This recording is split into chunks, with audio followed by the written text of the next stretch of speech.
Christina Milian is signed to Lil Wayne's Young Money label, but is she dating the boss? That's what it seems like after the two were photographed holding hands at Wednesday's ESPY Awards. Christina and Wayne also sat next to each other at the big show, which was hosted by fellow Young Money artist Drake. The new rumored fling could be part of the reason why Christina broke off her engagement to Jaws Prince just last month. Around the time of her breakup, Christina posted a telling message on Instagram that read, "There comes a time in life when you walk away from all the drama and people who create it. Surround yourself with people who make you laugh, forget the bad, and focus on the good."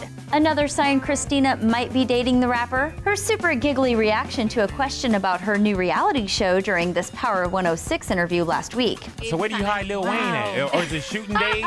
Shut up. Hilarious. In the studio. That's where Lil Wayne will be. Cute. But here's where things get a little complicated. Weezy has a baby with singer Nivea, who is married to super producer The Dream, aka Christina's ex-husband and baby daddy.